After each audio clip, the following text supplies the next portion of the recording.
Perfeito. Então, boa noite, pessoal. Hoje a aula vai ser sobre administração tributária. O que é isso?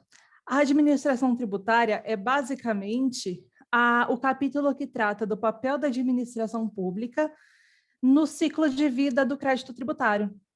Ou seja, o que a administração tem que fazer do nascimento até a extinção do crédito, tá? E o CTN, a partir do artigo 193, mais ou menos, vou até conferir aqui, acho que é 196, ele trata desse tema, ele dá todas as diretrizes, né, principais. É claro que vai ter complemento por instrução normativa, portaria, a legislação esparsa, no geral, tá? Mas, em resumo, é isso. Então, a administração tributária é o que ela engloba os procedimentos da administração pública no ciclo de vida do crédito tributário. Então, ela serve para nortear o que a administração pública vai fazer na constituição do crédito, ok? Na fiscalização e na cobrança, tá? Então, o artigo 142 do Código Tributário Nacional, ele diz que compete privativamente à autoridade administrativa constituir o crédito pelo lançamento. Esse lançamento é aquela atividade vinculada da autoridade pública, enfim. Então, através do lançamento, que é a formalização do crédito, ou seja, a pessoa realizou o fato gerador, se não é um tributo que é feito por declaração, que o próprio contribuinte vai e informa que realizou o fato gerador, né? Por exemplo, o IPTU, que já tem toda a regra própria e é feito de ofício, né? É feito pela administração. Então, aí, a administração está participando da Constituição. Quando ela homologa, ou seja, quando ela aceita a declaração que a gente faz, ela também está participando do lançamento. Ok?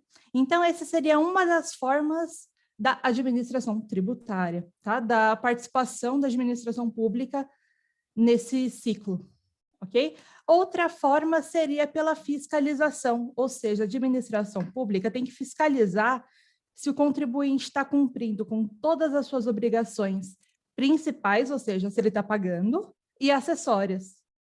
As acessórias são as declarações, são as condutas, né? O que ele precisa ou ele tem que se abster de fazer. Tá? Mesmo os contribuintes que têm alguma forma de isenção ou imunidade, têm obrigação acessória. Então, se ele não cumprir com essa obrigação, ele pode ser penalizado.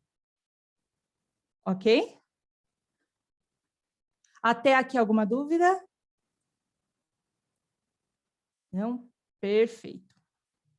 Aqui, só destacando o artigo 145 da Constituição, nessa aula a gente vai focar um pouquinho mais no Código Tributário, mas eu trouxe também esse artigo porque aqui fala, né, claramente do papel da administração na administração tributária, e o objetivo dessa participação, que seria conferir efetividade, tá? A cobrança, então, a arrecadação, aos objetivos fiscais e extrafiscais do tributo, ok? O Cláudio está com uma cara de dúvida. Bom, então, aqui, em resumo, é isso. A administração tributária, ela se volta para verificar se foram cumpridas todas as obrigações principais e acessórias, ok? Para adotar as medidas necessárias quando ela verifica que não foi cumprida, ou seja, fazer as autuações, providenciar as penalidades adequadas, fazer o protesto, a inscrição em dívida ativa e tudo mais. O protesto, ele estava em discussão há uns anos atrás se ele era uma forma de coação ou não, e foi considerado que não. Então, a Fazenda pode, sim, protestar a certidão de dívida ativa, tá? Já está pacificado isso pelo STF, não tem nem mais como fugir. E também para homologar esses créditos tributários, até que a gente vai ver mais a fundo na aula que vem, a questão da homologação, né, do lançamento do crédito tributário, que é quando a Fazenda fala, tá ok a sua declaração, ou quando ela fala, tem alguma coisa errada e ela te avisa, né? Ela te notifica o que está errado. Deveria notificar exatamente o que às vezes você precisa descobrir, mas faz parte. Ok? Então, vamos lá. Quando o código ele começa a aprofundar um pouquinho mais nas diretrizes para fiscalização, ele já começa tratando da cooperação para a obtenção de informação. Por quê? Não tem como fazer uma fiscalização adequada se você não tem informação, não tem acesso a documento, não consegue verificar se a mercadoria está ok, não está ok, né? Qual é a mercadoria? Bom, enfim.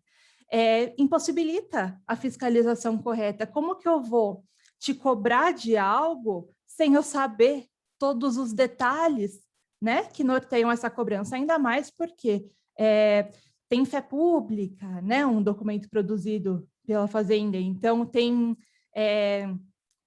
veracidade, ela é carregada de uma veracidade presumida, validade presumida, então tem que tomar muito cuidado e eles precisam do acesso a toda a informação possível. Então, firma-se convênios, acordos, tratados de cooperação para a obtenção de informação tanto entre os entes federativos, tá, quanto com os estados estrangeiros. Então, pode ter um tratado internacional para trocas de informação, como existe, né? Isso é comum, isso é necessário, né? Necessário, é bem interessante também, até porque hoje todas as informações são cruzadas. Então, por exemplo, vai vir um auto de infração, ele vem muito rápido, porque é tudo online. Então, eles vão cruzar a informação dos sistemas da Fazenda e pronto. Aí vai você provar, fornecer documento para falar, olha, não é bem assim, tem os poréns, né? Os poréns vai estar na documentação que você usou para fazer a declaração. Aí que você consegue se defender e, eventualmente, anular algum documento ou modificar alguma informação que tenha nesse documento. Ok? Os agentes administrativos, eles podem usar de força policial para conseguir essas informações, esses documentos e produtos e afins.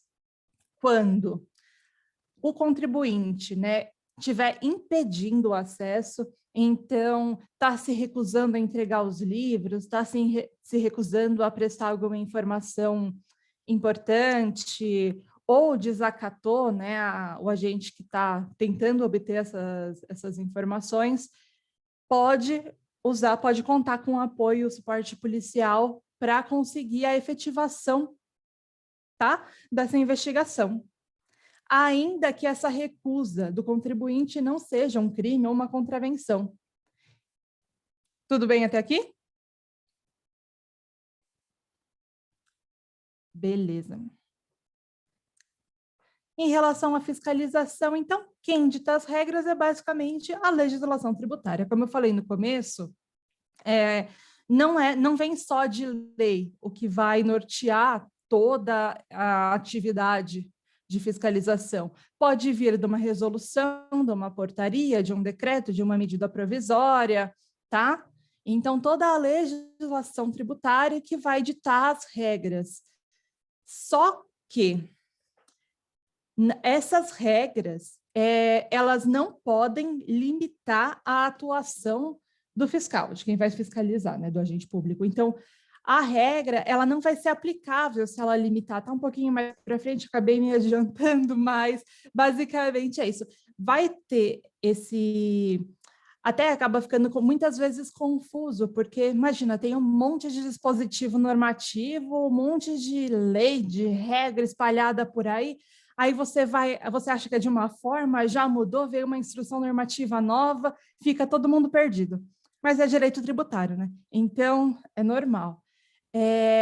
Mesmo assim, mesmo sendo mais abrangente, não pode vir nenhuma regra que limite a atuação dos fiscais, ou seja, que impeça eles de obter algum documento, desde que seja sobre o objeto investigado.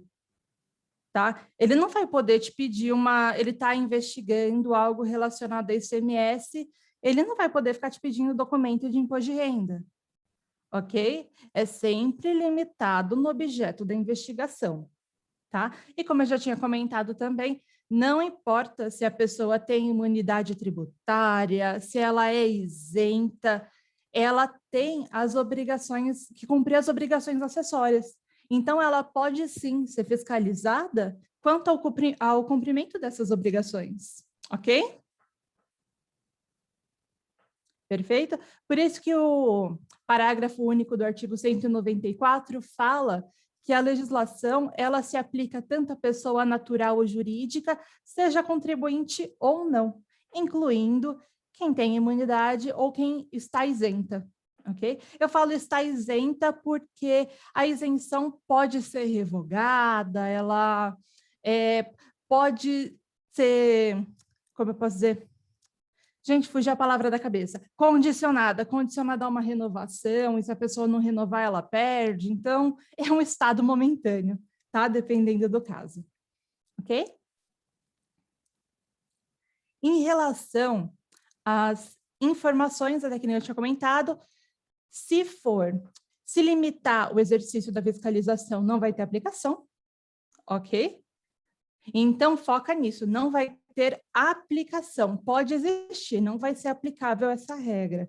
Então, se o fiscal desrespeitar alguma regra limitativa, olha, se você pode apresentar a defesa falando, olha, a instrução tal, fala isso, isso, isso, ele não podia ter feito isso, isso, isso, aí ele vem com o artigo 195. Beleza? E em relação ao período de guarda, ou seja, por quanto tempo você tem que guardar os documentos relativos àquela operação? É sempre até a prescrição do crédito tributário, mas tem um porém. A prescrição, ela não vai ser sempre 5 anos redondo. Se você fez um parcelamento, pode reiniciar a contagem. Entendeu? Então, tem que tomar cuidado com todas as hipóteses de suspensão da prescrição, de interrupção da prescrição, até que a gente vai falar mais disso na aula que vem, mas tomar cuidado com tudo isso para determinar por qual período você tem que guardar esse documento. Então, por exemplo, se fez um parcelamento de 10 anos, você tem que guardar esses documentos por pelo menos 15 anos. Ok? E se você interromper, entende o parcelamento, parou de pagar, vai apresentar uma defesa, descobriu que estava tudo errado e vai questionar o parcelamento. Precisa desses documentos, né? Precisa ter o respaldo. Então, o período de conservação dessa documentação também é relativo. Tem que fazer um cálculo muito cauteloso para entender qual é o prazo prescricional, por quanto tempo tem que guardar.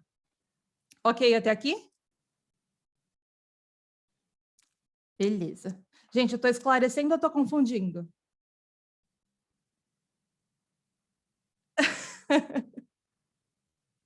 E eu não estou te ouvindo.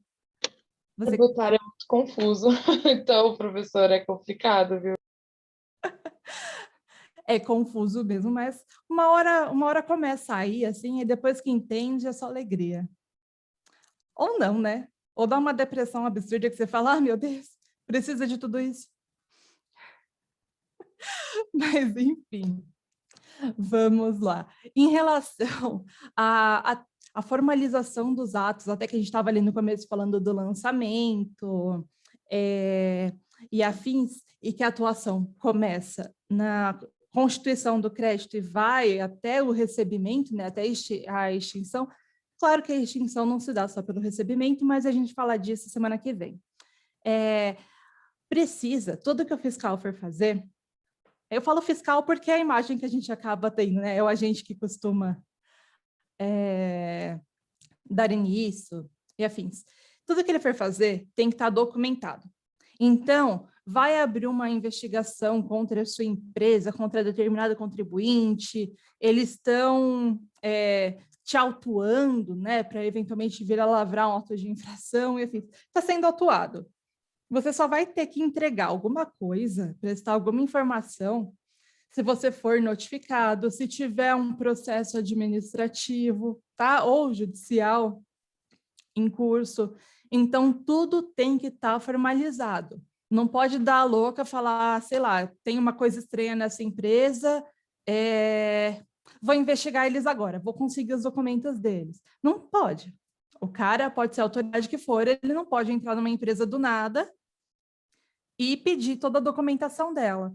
Então, tem que abrir o processo, tem que lavrar o termo e afim de início. O início vai ter o início da data de investigação, o prazo para a conclusão de tudo que tem que fazer, todas as diligências, tá? E tem um dos efeitos mais importantes da lavratura desse termo, é que ele afasta a espontaneidade do sujeito passivo. Vocês já ouviram falar na denúncia espontânea? A denúncia espontânea é basicamente um instituto que te permite reduzir ou se livrar da multa, do tributo. Então, você não declarou, não recolheu, e o fisco não descobriu ainda. Se você vai lá, você fala, olha, não declarei, não recolhi, estou recolhendo agora, você pode se livrar da multa punitiva, tá? Se valendo desse dispositivo. Mas também ele é super delicado, é muito difícil usar ele na prática, tá? Muito difícil mesmo. Ele serve até para o ITCMD, professora, no caso, quando tem o prazo lá de 180 dias lá para a pessoa fazer o recolhimento, às vezes ela nem sabia que tem o prazo, né? Considerando que equivale a cada estado, e aí ela vai lá e faz o pagamento. Tem isso para ela também? Serve.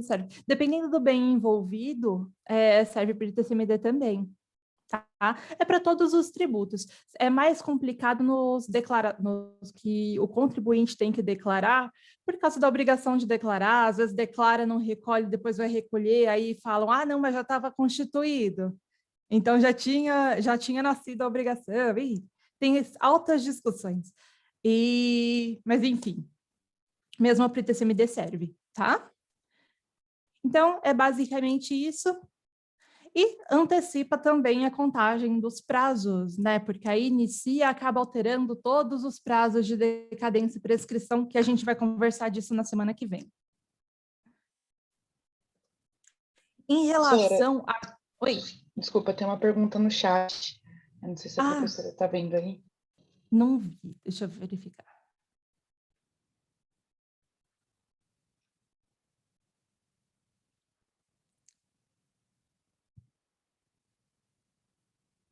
Volta a correr. No parcelamento, ela reinicia. Esse é o grande problema do parcelamento. Tá? Não começa, por exemplo, antes de parcelar, até deixa eu só ler a pergunta da colega, né? Eu não fui respondendo. Bom, a pergunta é, se fizer o parcelamento, mas interromper o pagamento dele ou nem iniciar o pagamento, a prescrição volta a correr no momento do descumprimento do parcelamento? Então, ela não volta a correr, ela reinicia, ela começa de novo, o que é ruim para o contribuinte. Né? É ruim porque, assim, ele acaba nunca prescrevendo se for fazendo isso, e pode gerar algumas outras penalidades, dependendo. Né? Se isso, por exemplo, é sempre feito, pode acabar gerando uma pulguinha na orelha, porque tem empresas que fazem isso. Às vezes, para ganhar tempo, eles fazem o parcelamento, não pagam, conseguiram a certidão positiva com efeitos negativos e tocam o barco.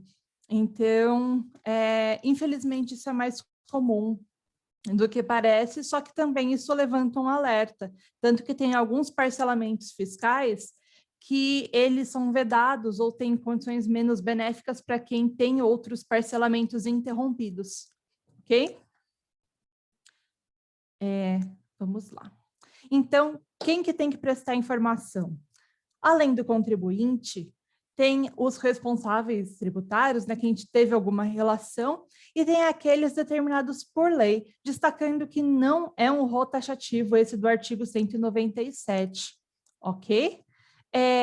Só que também é sempre limitado ao objeto da investigação, não pode vir e o meu contador não vai ser intimado a prestar informações pessoais sobre mim, né? Ou ele está investigando se eu recolho, se meu IR está correto, ele não vai vir pedir informação também do ISS, até porque um tributo é federal, o outro é municipal e afins.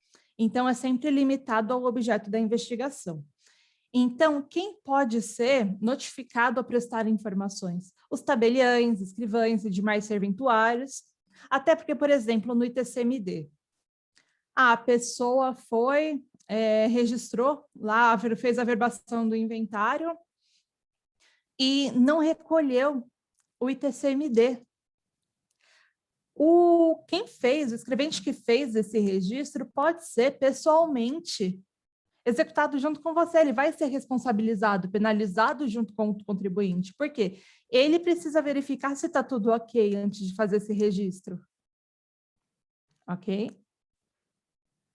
Até estendem a responsabilidade para alguns cargos para aumentar, intensivar a fiscalização, porque aí eles só vão averbar e afim se tiver tudo certinho, né? Você não vai conseguir comprar um imóvel e registrar a escritura na matrícula sem fazer o recolhimento do ITBI. Né? Pode até ser parcelado, tá? Esses tributos em alguns locais permite parcelamento. Mas ele vai estar sendo pago, nunca vai ser feito depois paga. Ok? Pode ter, claro, pedido de gratuidade, enfim, ter uma ou outra exceção à regra, mas aí tem todo um procedimento próprio e geralmente acaba envolvendo o judiciário também, tá? Então, vamos lá. Os bancos, as casas bancárias, as instituições financeiras no geral, empresas de administração de bens, corretor. Repara que aqui sempre se relaciona a informações econômicas da pessoa. É sempre para ver o que ela tem, né? Para ver o que ela tem, ou para tributar, ou para ver se pagou, se pode pagar, e como que vai ser instituído isso, como que se vai atrás dessa pessoa, né? Então, são informações, são pessoas que podem te prestar informações sobre o que aconteceu, sobre o que o contribuinte tem, ok? Até por isso que tem uma preocupação com o sigilo dessas informações muito grande. Então, geralmente, são informações sigilosas, ok? Vai estar tudo no processo, mas vai ser um procedimento sigiloso, né? É claro, salvo algumas exceções que a gente já vai chegar nela. Em relação ao sigilo profissional, tem a proteção, é claro, nós advogados não vamos ter que prestar informações sigilosas dos nossos clientes para a fazenda. Né? Claro que a gente, às vezes, acaba sabendo muito, e tem que saber muito, né? Senão não tem como atuar na defesa de determinado cliente. Mas nós não podemos ser coagidos a prestar essas informações porque tem o sigilo profissional e, nesse caso, é respeitado. Mesmo a quebra de sigilo bancário, ele fala de instituições financeiras, tem que ter um procedimento instaurado para conseguir essa quebra. Né? Então, seja um processo administrativo, seja judicial, em ambos terão esse sigilo. A diferença é que aqui o fiscal acaba transferindo o dever de sigilo, né, para o judiciário ou para o órgão administrativo que está onde o processo está correndo, ok? Em resumo, caiu uma questão de quem é obrigado a prestar informação para a autoridade administrativa, lembra que vai ser alguém que tem alguma relação com os bens, com os negócios e com as atividades do contribuinte, tá? Sempre lembra disso. Então, corretor, leiloeiro, despachante, inventariante, síndico, e outros porque aqui não é taxativo, então é só um exemplo, mas vai sempre ter alguma relação com informações econômicas, ok? Socioeconômicas. E, mas tem o sigilo, a questão da privacidade, tanana, tanana, tanana, tem. E de certa forma, né, até determinado ponto, ele é respeitado, tá? Seja pelo fiscal que está acompanhando, mesmo quando ele se transforma num procedimento administrativo, num processo administrativo, num processo judicial, vai ser respeitado esse sigilo das informações, deve ser, tá? E se não estiver sendo, tem como entrar nesse processo e pedir para que tramite de forma sigilosa, ok? E aqui a proteção, esse dever, né, esse sigilo, ele abrange também a questão do sigilo profissional. A diferença do sigilo profissional, peraí que isso ficou bem confuso. Vamos lá. Deixa eu separar, ficou confuso. Então, tem o sigilo na tramitação do processo. Obteve informação, vai estar lá, tem que tramitar de forma sigilosa, que só as partes e seus advogados tenham acesso, tá? Beleza, aí é uma forma de sigilo, que está ateniente ao sigilo fiscal. Então, as informações que ele obtém do contribuinte são sigilosas e assim tem que ser, não pode se tornar pública, ok? Quando vira processo, transfere esse dever de sigilo para quem está cuidando da administração desse processo. Até aí, ok? Aí tem o sigilo bancário. O sigilo bancário pode ser quebrado por um ofício, basicamente. Então, precisou quebrar sigilo bancário no processo administrativo tributário, pode ser quebrado, tá? Claro que com o procedimento correto vai ser quebrado. E tem o sigilo profissional. Ok? Essas três formas de sigilo. Tá? O sigilo profissional, então, são aquelas informações que a gente recebe por causa da nossa função, né? Ou por questões religiosas e afins, que não podem ser buscadas pelo fiscal. Tá? Isso é respeitado.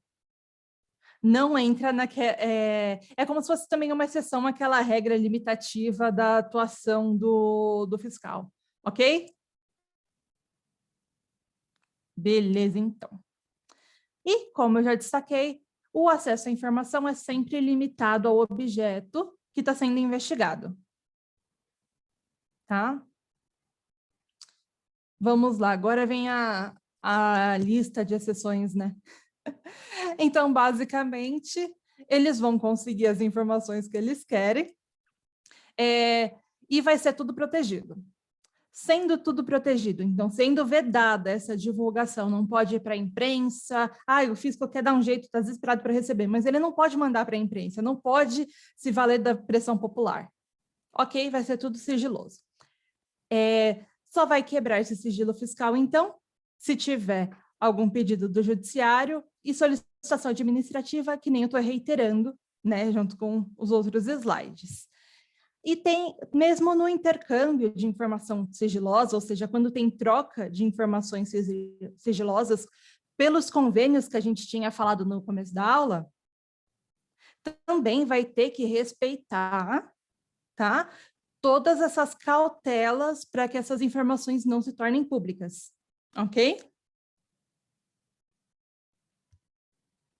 Beleza, então. Só que não é vedada a divulgação de informações do contribuinte para representação fiscal para fins penais, ou seja, abrir um inquérito para apurar se teve apropriação indébita no caso do ICMS, né? Que agora é um fantasma que está assolando muita gente. Passando muita gente por aí. Então, assim, está tendo uma apuração fiscal para ICMS. Vai estar no inquérito, ok? E afins. E inscrição na dívida ativa. Precisa colocar as informações do contribuinte na dívida ativa. É o título executivo da fazenda.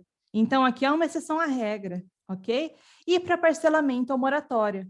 Vai ter esse benefício, eles vão ter que puxar as informações do contribuinte para poder fornecer. Tá? Alguma dúvida até aqui?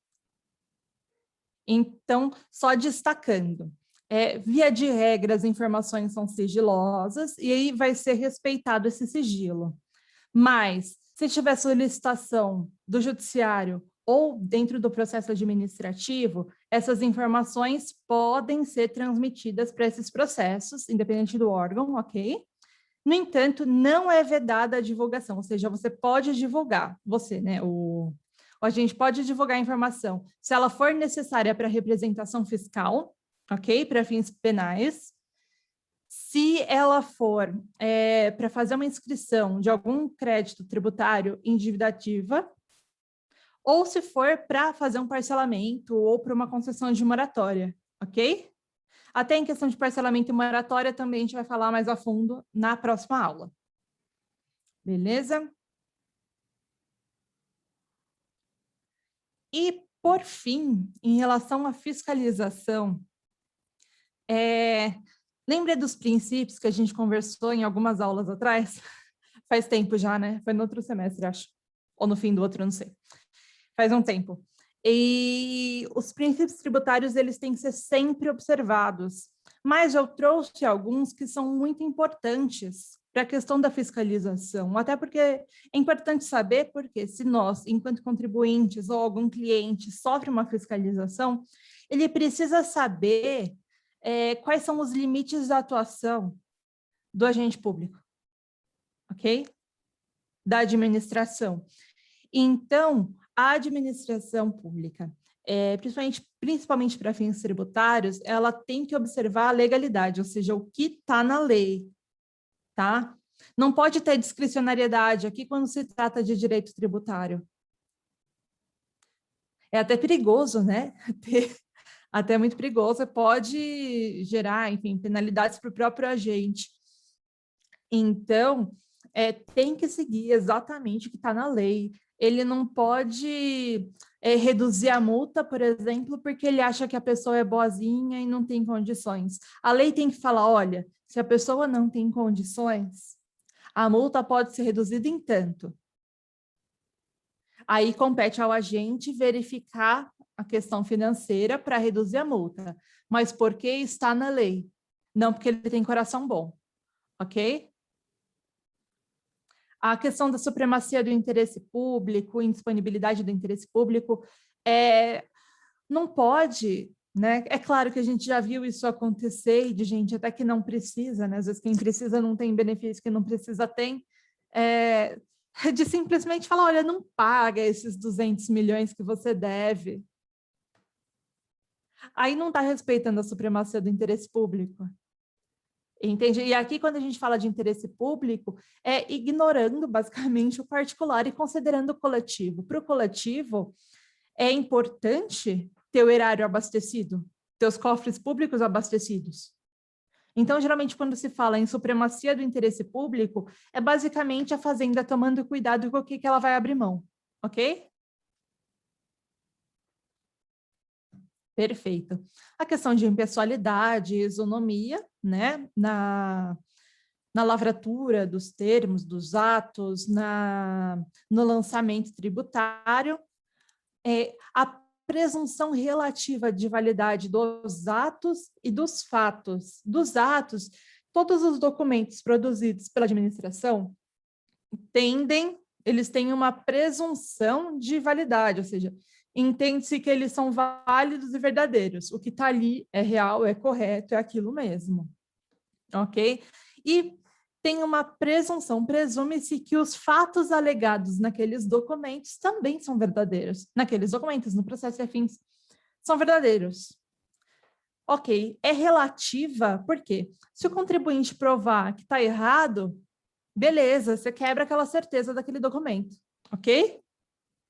Então, é muito importante lembrar sempre que tem uma presunção de veracidade, validade e afins? Tem, mas ela é relativa, tá? Ela é relativa porque se você provar que não foi bem assim, não foi bem assim. Ok? Então, dá para quebrar. O princípio da razoabilidade, da proporcionalidade, então, adequação entre o meio e o fim. Questão para evitar, né, abusos do poder, aqui basicamente. Então, vai cobrar o crédito, está devendo ali, constatou que está devendo,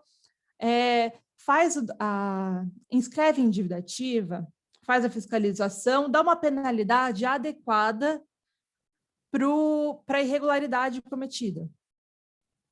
Ok? Então, uma penalidade adequada, tomar cuidado com o abuso de poder, né? Questão na busca do cumprimento, da regularização daquela situação. Então, muita gente alegava, até ser pacificada pela STF, que o protesto era uma coação.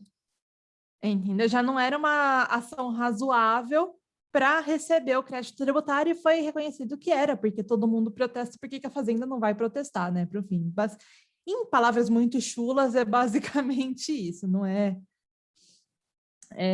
não está coagindo, é só uma prática de mercado de afins.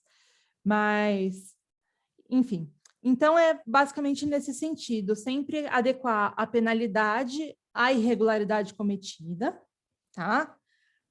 Por exemplo, a gente vê muitas multas que são o dobro do tributo, né? Aí você fala, mas o agente agiu dentro da lei, agiu. Claro, ele não podia fazer nada. Se a lei está falando, olha, é essa punição para essa irregularidade, ele tem que aplicar.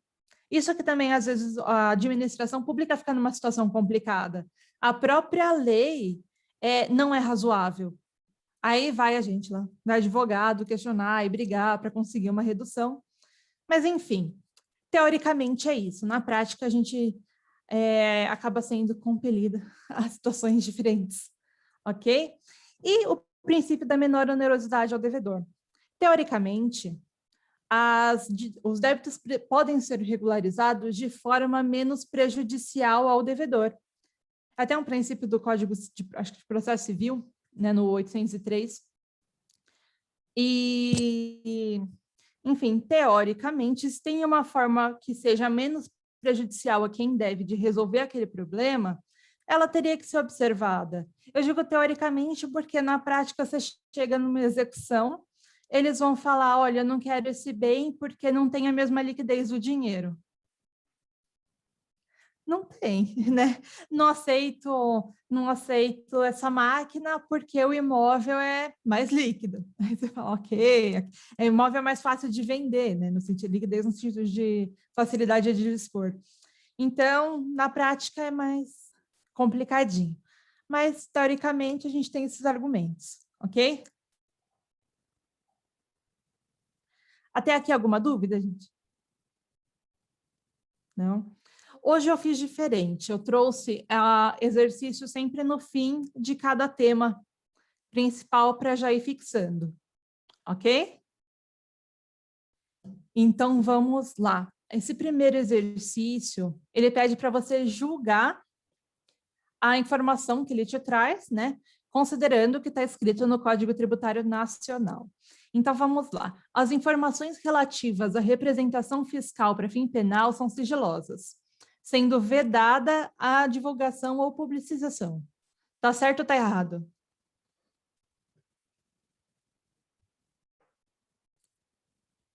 Eu acho que tá errado, professora. Ah, é? Alguém mais?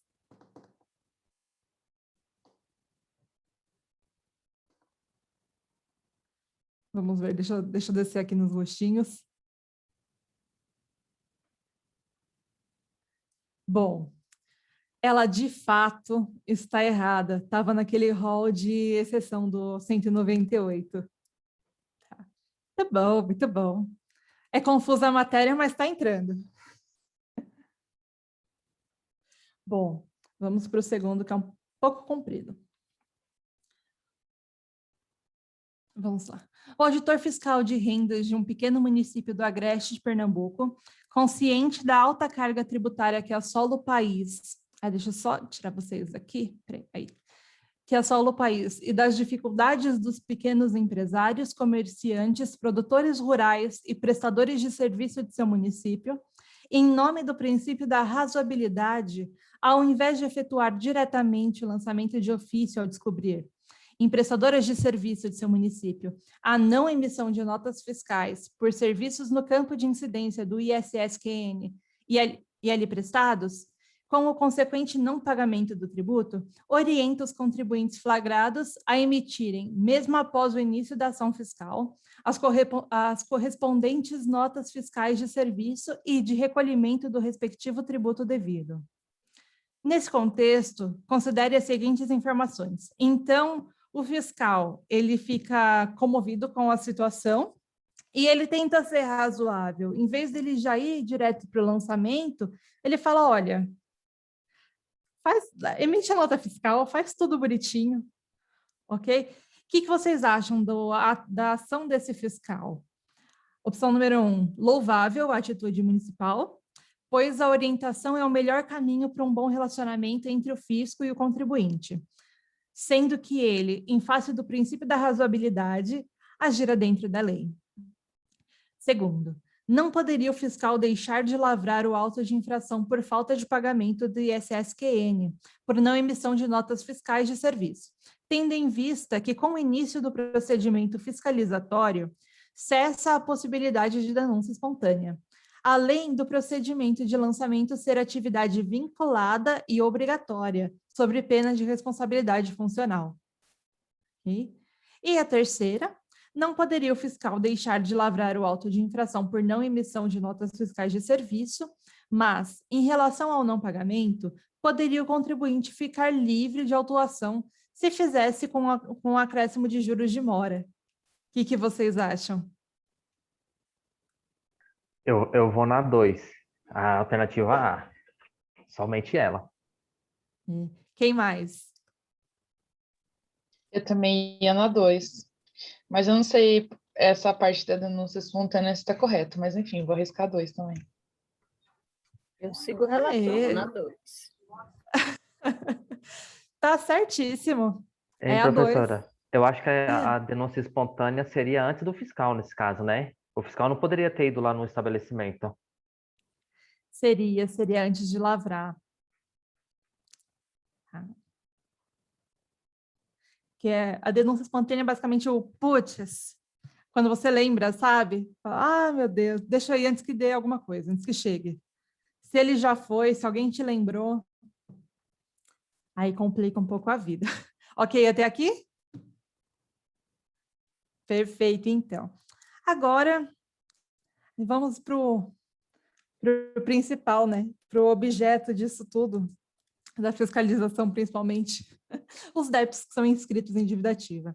A dívida ativa, ela é um documento, né? A dívida ativa, basicamente, a gente sempre vê a CDA, né? A certidão de dívida ativa, ou seja, foi constatado que o contribuinte tem um débito e ele foi inscrito no documento devido, ou seja, na CDA.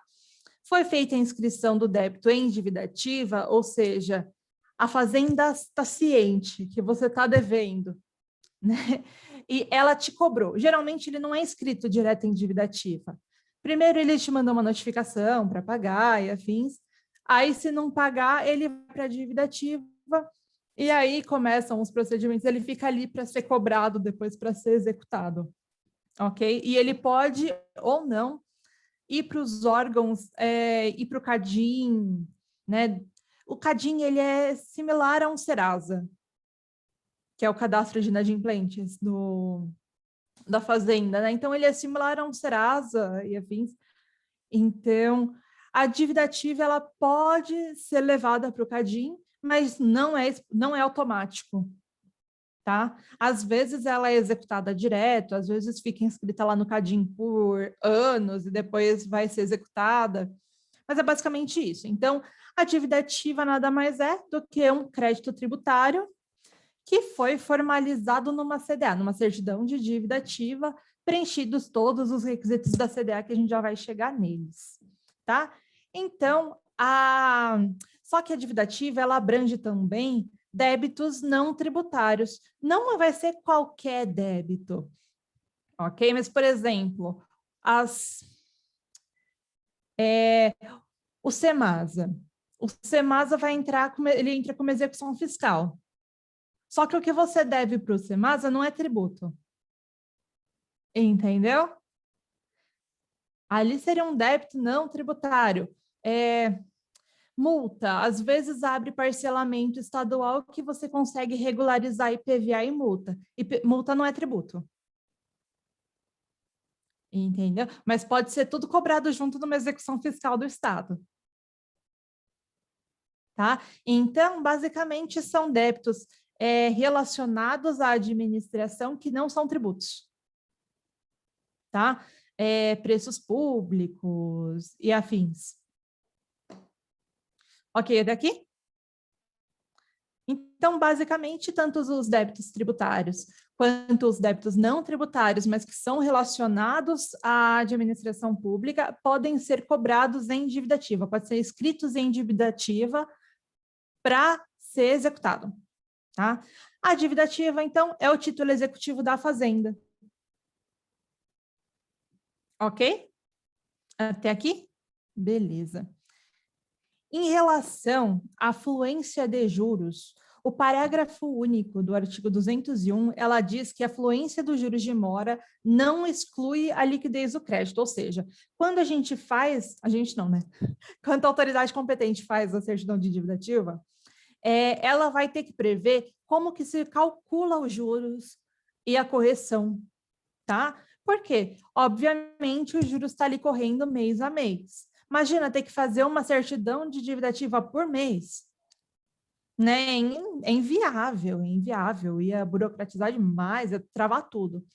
Então, não tem porquê, até porque a regra vai ser a mesma, é um cálculo aritmético básico, não tem porquê a fluência dos juros tirar a validade de uma CDA, tá? Ele só precisa prever, a Fazenda, então, só precisa deixar claro como que ela calcula os juros.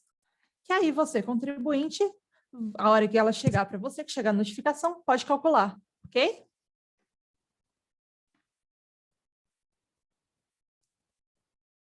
E isso, como eu já disse, não afeta a liquidez da CDA. Ela continua ali certa, líquida, exigível, plena, maravilhosa. Enfim, quais são os requisitos da CDA? É importante destacar que aqui diz indicará obrigatoriamente, tá vendo? O termo de inscrição da dívida ativa, autenticado pela autoridade competente, indicará obrigatoriamente, ou seja, uma exigência, um requisito de validade, tá? Da CDA. Ah, mas tem coisa aí que já está ultrapassada, porque o código é dos anos 60, blá, blá, blá. Tem, tá? Tem alguns tributos que, com a modernização, já não tem por que exigir todos esses requisitos, mas tem alguns que não tem como deixar passar. Até tem a questão de nulidade sanável e insanável, tá?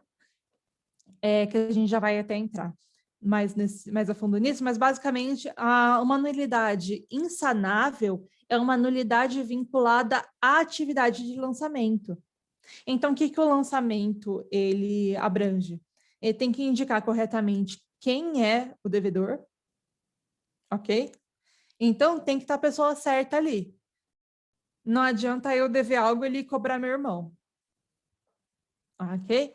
Ele tem que indicar o tributo correto, a forma correta de calcular, ok? Os juros e afins. Então, a origem, a natureza daquele tributo. Então, tudo isso, tudo que é vinculado diretamente ao lançamento é um vício insanável. Não adianta vir o fisco lá bonitão querer substituir a CDA antes da sentença e falar, ups, citei a pessoa errada. Não, já era, tem que lavrar uma nova CDA, fazer uma nova CDA e afins, ok? Todo o procedimento de novo, aquela é nula, tá? Vamos lá, então. Os requisitos são basicamente o nome do devedor e dos corresponsáveis. Então, por exemplo, a empresa e o sócio, tá? A quantia devida e a forma de calcular os juros de mora, a origem e a natureza do crédito. Não dá para a Fazenda estar inscrevendo uma dívida de imposto de renda e só imposto de renda, mas colocar toda a descrição, se fazer toda a fundamentação em CSLL, na contribuição sobre o lucro líquido, ok? Então, tem que estar o tributo certo sendo cobrado.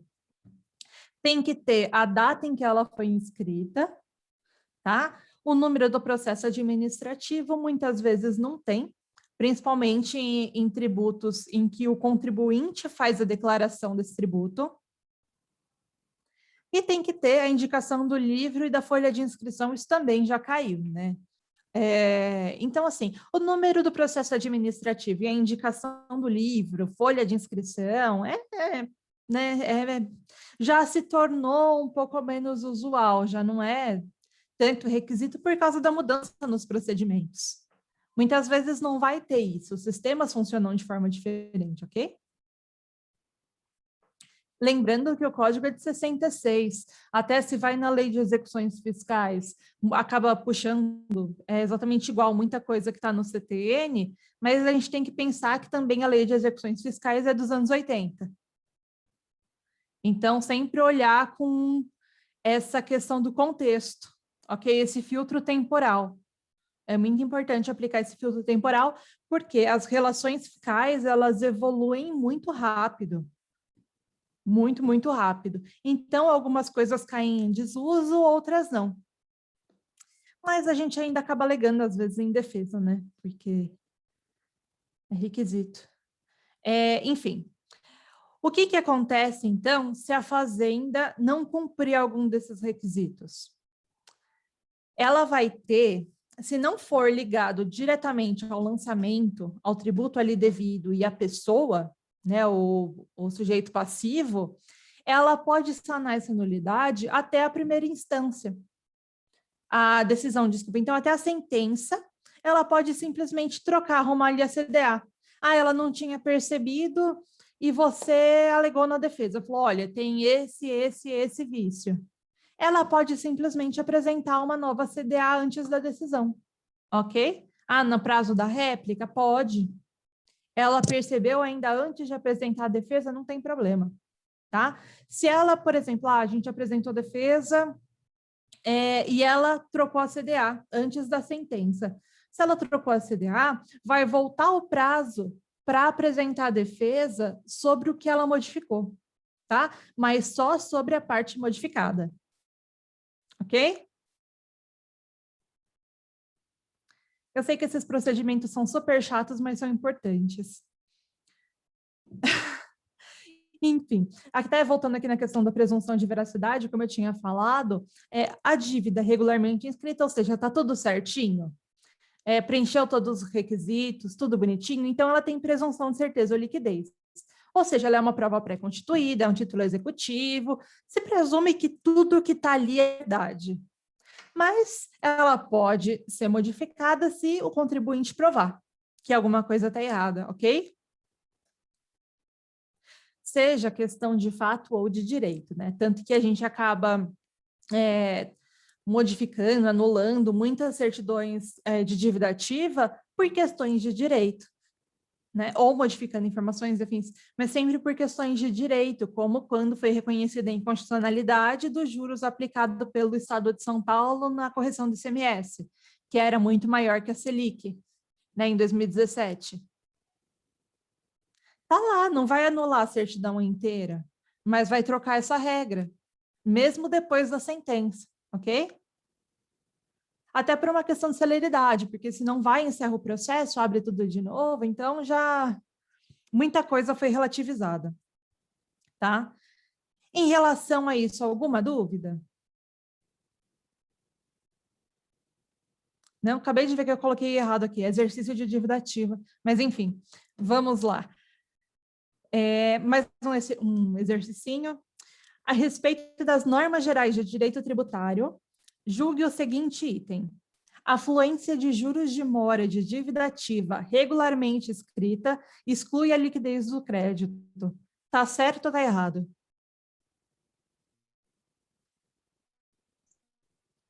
Errado. Eu também vou no errado também. Mais alguém? Vamos lá. Vocês acertaram. Tá errado. Só precisa ter a maneira de calcular. Os juros é irrelevante. Ok? Vamos para a próxima. A respeito da Lei de Execuções Fiscais, que disciplina a cobrança judicial da dívida ativa. Eu sei que a gente não entrou a fundo dela, mas como teve alguns comentários assim propositalmente colocados, dá para responder, ok? A respeito, então, da LEF, que disciplina a cobrança de... Oh, meu Deus! Olha, eu dei um spoiler para vocês de questão aqui. Mas, enfim, né? Vamos passar por ela que vale a pena. Tá.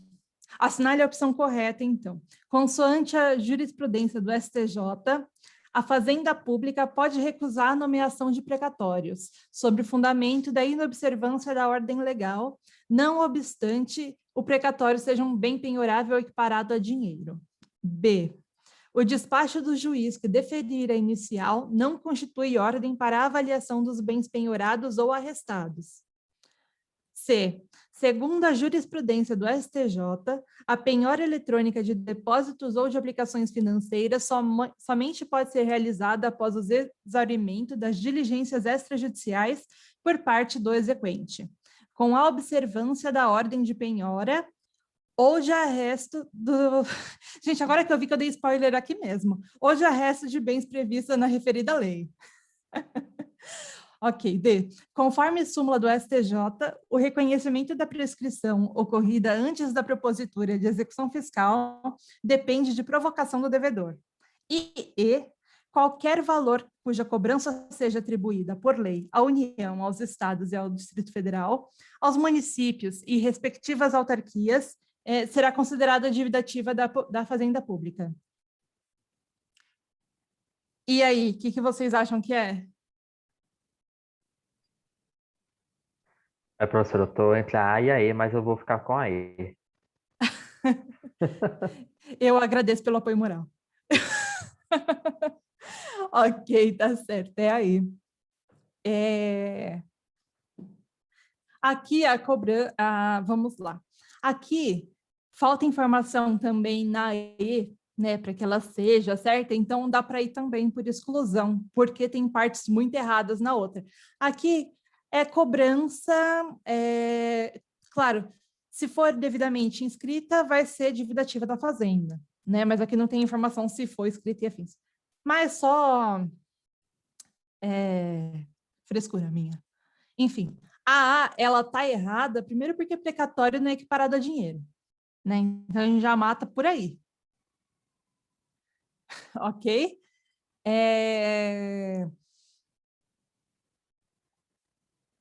E depende do caso também para recusar a nomeação do precatório, né? Assim, vão sempre se pautar na questão da liquidez. Então, só a nomeação, ela não só a ordem legal, ela não é argumento suficiente para recusar a nomeação de algum bem, tá? Geralmente, eles justificam na liquidez, mas assim, o precatório é basicamente uma compensação. Se você está indicando um precatório que é federal por um débito federal, né? Veja bem, tá ali, dá para compensar. Então, mas ainda assim ele não é equiparado a dinheiro, ok? A B, ela fala que o despacho que deferir inicial não constitui ordem para avaliação. Depende, muitos constituem, né? Porque eles já fazem ali o despacho completinho, já determina a citação, a avaliação e afins, então depende. A grande maioria, na verdade, já determina tudo. Professora, eles determinam, às vezes, até a apreensão também, né? A avaliação e... Sim, muitas vezes sim. Então, já tem uns que vão super completas, né? Então, não...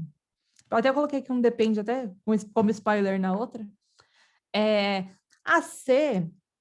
Aqui o grande erro está no exaurimento de diligência. O que depende desse exaurimento é a decretação de indisponibilidade. Eu vou arrumar esse slide, depois eu mando para vocês. Enfim, o que é essa indisponibilidade? Basicamente, eles vão notificar cartórios e afins que você, contribuinte devedor, não pode se dispor dos seus bens, porque você tem um débito com a Receita. Então, qualquer negociação que você vai fazer que demanda uma verificação, né? Então, por exemplo, você vai vender uma casa. Eles vão verificar que você tem, no sistema lá dos cartórios, que você tem essa decretação de indisponibilidade, ou seja, você não pode se dispor daquele bem sem você regularizar a dívida que gerou essa indisponibilidade, ok? Em relação a D, diz que o reconhecimento da prescrição ocorrida antes da execução fiscal depende de provocação do devedor. Não necessariamente. A prescrição é matéria de ordem pública, ela pode ser reconhecida de ofício pelo juiz. Ok? E a E tá certa, bonitinha. Gente, dúvidas até aqui? Não? Vocês preferem dessa forma? Eu vou abrangendo os tópicos e passando o exercício? Ficou melhor, né? Beleza. Então, a próxima eu vou fazer assim também. Em relação, então, às certidões negativas.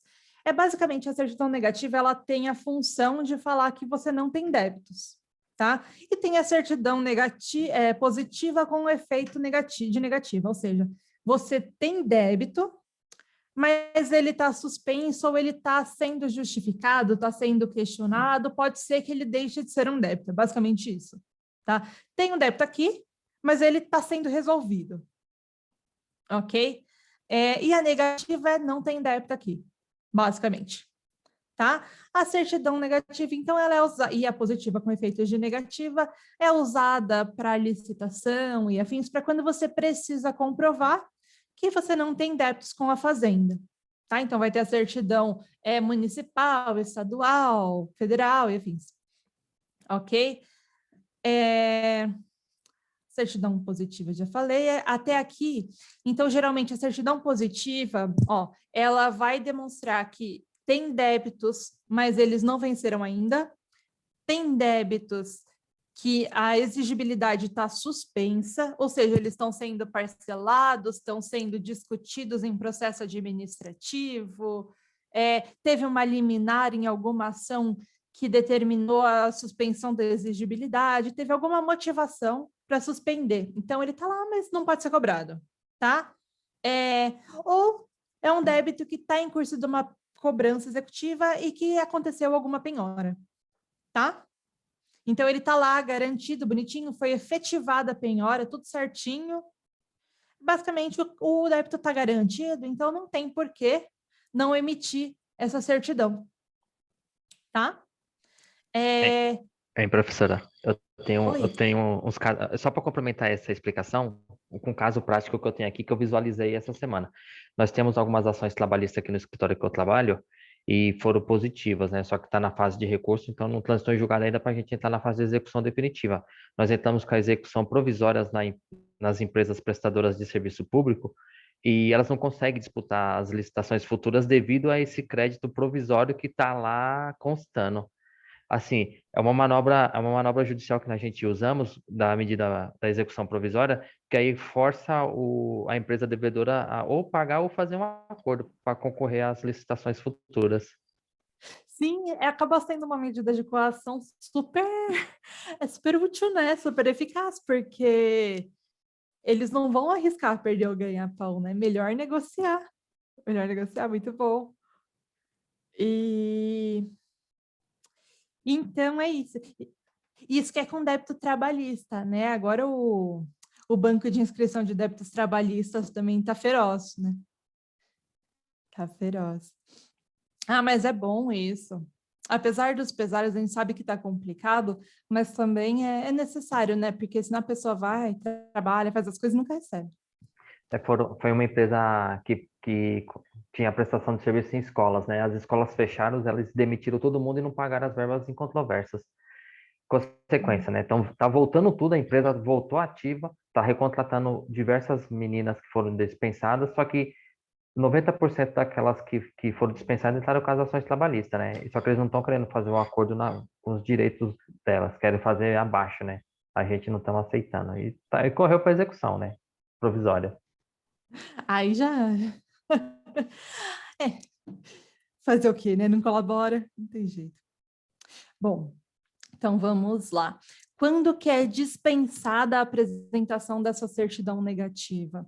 Quando como ela tem um prazo de 10 dias para ser emitida, se você precisa dessa certidão para uma medida urgente, ela pode ser dispensada, tá? Então, aqui fala para caducidade de direito, então vai participar de uma licitação. Tem o prazo de 5 dias para apresentar toda a documentação, ela precisa de 10.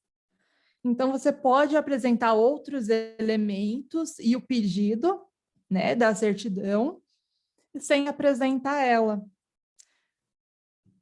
Só que aí todo mundo que participar disso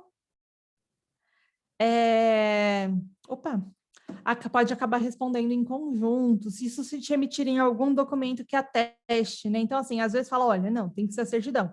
Então, se o agente te emitir algum documento que ateste que você não tem débitos, e no final você tem, esse agente pode acabar se complicando junto, tá? Pode acabar. Até entra na questão do 208 aqui do CTN, que seria a responsabilidade do agente emissor dessa certidão. Só que nesse caso do emissor, ele responde quando ele agir com dolo ou fraude, ou seja, ele sabe que ele não podia fazer o que ele está fazendo, ele sabe que ele não podia emitir aquela CND, mas ele emite porque você é amigo dele, entendeu? Ou amiga dele.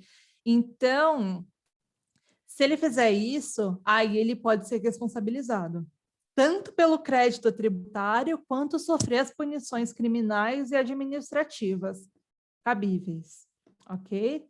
Mas assim, se ele emitiu sem querer, sabe, foi um erro que aconteceu e ela acabou saindo, e também consegui demonstrar isso, né? Aí não tem responsabilização. É importante destacar que aqui fala claramente dolo ou fraude, ok? Para ter a responsabilização do agente. Como não admite interpretação extensiva, né, nesses tipos de dispositivo, então é isso mesmo. E vamos então para os exercícios de CND, que são os últimos. Alguma dúvida, gente? Não? Perfeito. Vamos lá. Aí, peraí que eu só vou colocar o carregador. Enquanto isso, eu vou lendo com vocês. São elementos que deverão constar obrigatoriamente na certidão de dívida ativa, sob pena de nulidade, exceto, ou seja, tem que estar na certidão, senão vai ser nulo, ok? Exceto, ou, enfim, o que precisa constar, dentre os requisitos, qual é a exceção? Ok? A data e o número de inscrição no registro de dívida ativa. B, o nome do devedor, dos corresponsáveis e, sempre que conhecido, o domicílio ou residência de outros. C, o nome da matrícula do agente fiscal que autuou a infração. D, a origem, a natureza e o fundamento legal ou contratual da dívida. E E, o número do processo administrativo ou do auto de infração, se neles estiver apurado o valor da dívida. Qual vocês acham que não tem que estar na CDA? Eu vou no C, professora. Com certeza. Eu Posso vou estar errado, mas no, eu vou no B.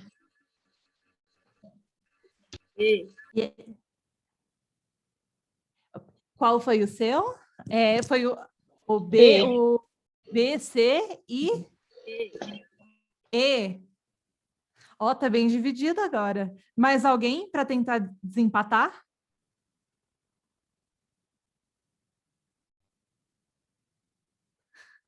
Ok, vamos ver. É a C. De fato, é o nome e a matrícula do agente fiscal, que não tá, não tá nos requisitos, então não é essa. Bom, vamos para a próxima. Sobre a dívida ativa, assinale a alternativa correta. A. Os juros e as multas de mora não podem estar compreendidos na dívida ativa, que apenas prevê como encargo a correção monetária. A dívida ativa, B, né? A dívida ativa não abrange os valores cuja cobrança seja atribuída. Por determinação, peraí que eu tenho que tirar vocês aqui, peraí. As autarquias dos respectivos entes políticos que deverão se utilizar dos meios judiciais ordinários. C. A dívida ativa regularmente inscrita goza de presunção absoluta de certeza e liquidez e tem efeito de prova pré-constituída. D. A inscrição, que se constitui no ato de controle administrativo da legalidade, será feito pelo órgão competente para apurar a liquidez e certeza do crédito tributário, sendo vedada a inscrição em dívida ativa de créditos de origem não tributária.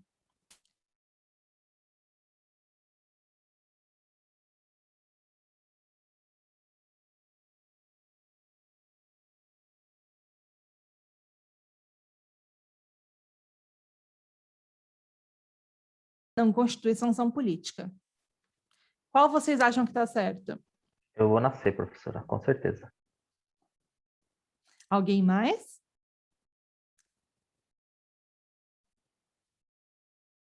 Pode chutar, gente, não tem crise, não. Eu diria D, mas não sei. E aí, ninguém mais? Eu lembro perfeitamente dessa redação da C. Ah, é?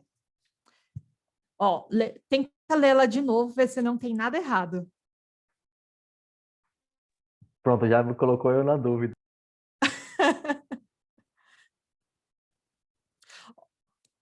Ninguém mais? Vamos lá, vamos lá. Tá todo mundo errado, é aí. Não, mas essa realmente acaba confundindo um pouquinho. Na Eu A, acho. Na C, acho que era a presunção, né, professora? oi, A não, palavra presunção. é a absoluta o erro, porque a Ah, presunção é absoluta. relativa. Lembra que Ah, a gente pode verdade. questionar? Não, Então, verdade, verdade.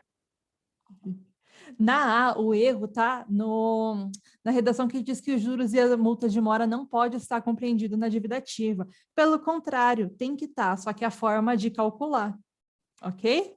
Não vai estar exatamente ali, até por causa da, enfim, da fluidez, ele vai mudar todo mês, mas a fórmula de cálculo tem que estar lá.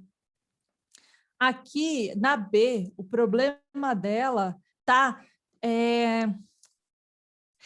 que não abrange os valores das autarquias, abrange sim, tá? Lembrando que é sempre tributária e não tributária, que pode ser escrita em dívida ativa. Então, você estuda numa autarquia, a mensalidade dessa autarquia pode ser inscrita em dívida ativa, ok? É bem amplo e não é tributo, tá? Então, nasceu, o problema está na palavra absoluta, porque a presunção ela é relativa, e a D, o problema está no fato que eles colocam que não pode fazer a inscrição de débitos de origem não tributária, e pode, tá? Até o fundamento está nesse artigo 2, parágrafo 2 da LEF.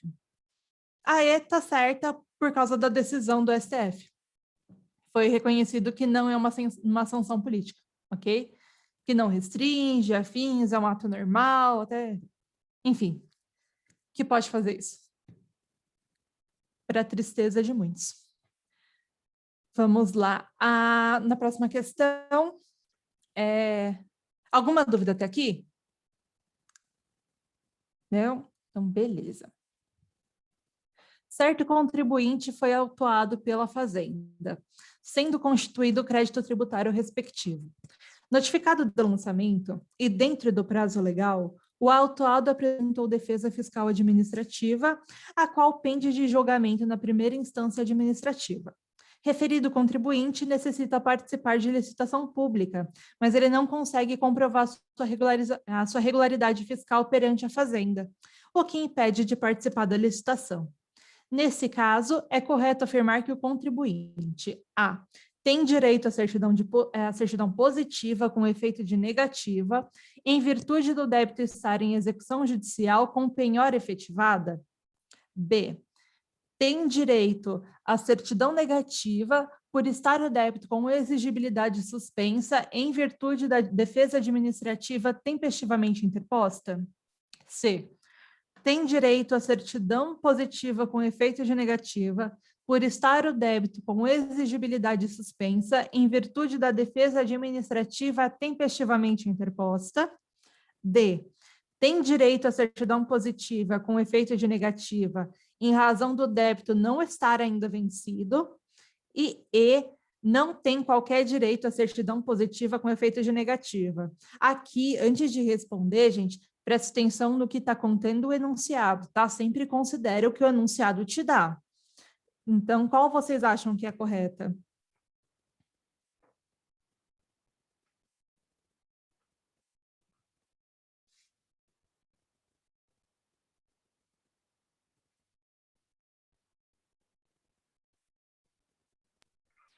Professora, eu acredito que seja A, porque existe a garantia da execução. Agora, mas mesmo assim, eu não iria nem na B, nem na C, e nem na E. questão da D, ela me deixou ainda ressabiado, mas eu ainda estou com muita força na A. Em questão Na A. da execução está garantida a penhora. Mas aonde está falando que ela está garantida? Peraí, deixa aparecer aqui para mim. Tem direito à certidão positiva com efeito negativo em virtude do débito estar em execução judicial com penhora efetivada. Essa é a questão A. Essa é a alternativa A. Alternativa A eu Porque iria na alternativa A. na A. Ah, não, mas o que eu pergunto é no enunciado. Pelo que eu vi aqui, ele não fala de penhora aqui. Então, a correta seria a C. Porque não tem a informação que a penhora foi efetivada na questão, tá? Na A, então não seria A por causa disso. Na B, aqui ele fala que ele tem a direito à certidão negativa pelo débito está suspenso em razão de defesa administrativa. Não é a negativa, é a positiva com efeito de negativa, tá? A C está correta, a defesa administrativa tempestiva, de fato, suspende a exigibilidade do crédito. Então, sucesso. E aqui, a D fala que tem direito à positiva com efeito de negativa por não estar vencido. Então, o enunciado não dá essa informação também, né? Porque pode ter protocolado antes do prazo legal e ter vencido e tudo mais, não estava, mas está agora. E a E não tem qualquer direito à certidão positiva. Tem, de fato ele tem. Então, a mais verossímil é a C, ok? Alguma dúvida? Então, beleza. Está quase acabando. Vamos lá. Determinado município ajuizou a execução fiscal em relação ao acerto da contribuinte. A certidão de dívida ativa, que instruiu a inicial da execução, continha erro quanto ao nome do sujeito passivo, consistente no fato de que a pessoa, cujo nome constava na CDA como sujeito passivo, não era devedora, ok? Do crédito tributário em execução, o qual era devido por outra pessoa diversa daquela nominada na CDA que instruiu a inicial. Houve embargos à execução e, antes da sentença, o juiz da execução possibilitou à fazenda que ela substituísse a CDA, sanando assim a irregularidade. Dada a vista ao antigo e ao novo sujeito passivo, agora apontando na CDA, que veio aos autos em substituição originária, este sustentou que a substituição da CDA não era possível nesse caso. Basicamente, a fazenda colocou o nome da pessoa errada na CDA, o juiz falou, corrige isso aí. Aí ela foi, corrigiu, intimou e estava todo mundo dessa execução fiscal. Então, a pessoa que é ilegítima, né, tem legitimidade passiva no caso, o devedor correto e a fazenda. Isso podia ter acontecido? Essa é a grande pergunta, ok? Então, tendo em mente se isso poderia ou não ter acontecido, vamos passar para as alternativas. Então, a substituição da CDA, nesse caso, era possível porque a irregularidade constitui um erro formal, tá? E ele poderia ser sanado. A B, não era possível porque só pode ter a substituição da certidão quando tem embargos à execução. C, era possível porque pode ser feita mesmo em sede de execução de pré-executividade, essa substituição de CDA. D, não era possível, tá? Porque em casos que tem a troca desse sujeito passivo da obrigação, a nulidade não pode ser sanada, visto que nessa hipótese trata-se de alteração de lançamento e não simplesmente erro formal ou material. E a E, era possível porque a irregularidade constitui mero erro material que pode ser sanado. Qual que vocês acham que está certa? Eu vou na D, professora. Alguém mais? Não? E. E. Vamos lá, então estamos entre a E e a D. A D e a E. É a D. Lembra que eu comentei que quando o erro está relacionado ao lançamento não é sanável, então tem que fazer outra CDA, não tem só como substituir, tá? Então, essa é a grande chave. Essa é a grande chave. Olha, o devedor... Seria anulado, né, professora? Anulação direta, né?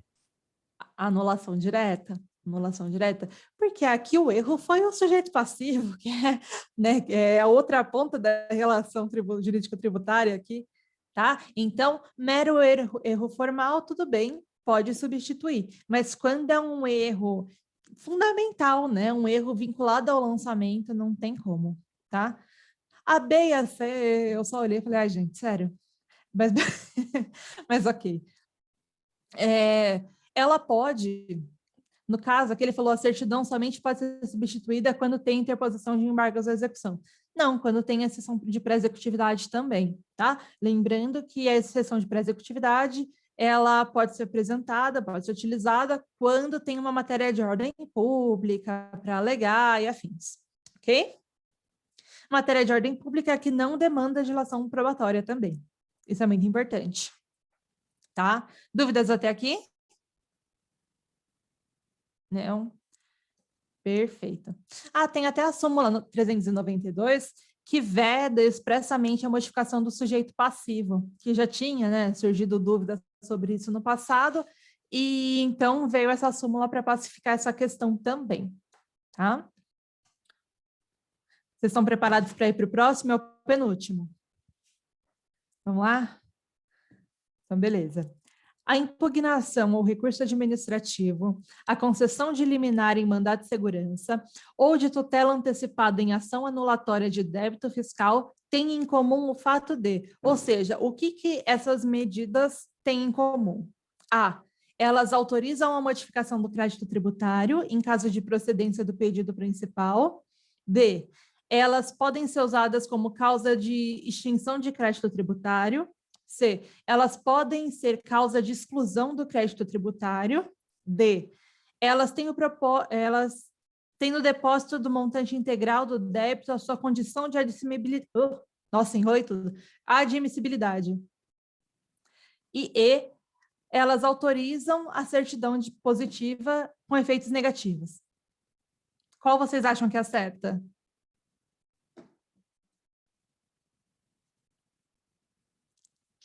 Aí? Eu vou dizer aí também. Eu também, eu fiquei entre a E, meio ressabiado com as outras, mas a E. Ai, fiquei feliz agora. Todos vocês acertaram. Perfeito, é isso mesmo. Então, aqui no caso da A, o problema está no fato de que o lançamento não pode ser modificado por liminar, né? Aí já é uma questão de julgamento final, né? Da tutela, enfim, final do Estado. Então, pode ser suspenso, por exemplo, pode ter a suspensão da exigibilidade, mas a modificação do lançamento ainda não tem de ocorrer numa liminar, tá? Não são causas de extinção do crédito tributário por si só, não são causas de exclusão do crédito tributário por si só, até isso a gente vai tratar também na próxima aula mais a fundo, e elas não têm o depósito, né, a garantia do juízo ou administrativa como condição de admissibilidade, tá? Dá para entrar com essas medidas mesmo sem garantir, ok? E a última está totalmente certa. E agora é o último, aí vocês se livram de mim por hoje. É isso, vamos lá. Então, nesse último exercício é para julgar essa afirmação aqui. A certidão positiva que indique a existência de um crédito tributário já vencido, mas submetido a parcelamento, tem os mesmos efeitos de uma certidão negativa. O que vocês acham? Correto. E aí, alguém mais? Acho que tá certo também. Aê, tá certo. Perfeito, gente. Sucesso. Alguma dúvida até aqui? Então, muito obrigada. Qualquer dúvida é só entrar em contato, tá? Eu estou sempre à disposição. Pode mandar e-mail, pode mandar WhatsApp, afins. E que eu tiro a dúvida, tá? Porque às vezes acaba revisando. Eu sei que é uma matéria chatinha, né? Então, mas Paciência. O importante é que vocês foram muito bem nas questões. Eu acho que funcionou bem melhor assim, né? De dar o tópico e passar para a questão. Vou preparar a próxima aula, até que eu vou trazer outros pontos também assim, tá? Muito obrigada por hoje, gente. Muito obrigada, professora. Uma excelente noite. Obrigada pela excelente aula. Eu que agradeço por toda a participação. Tchau, tchau, uma boa noite para vocês.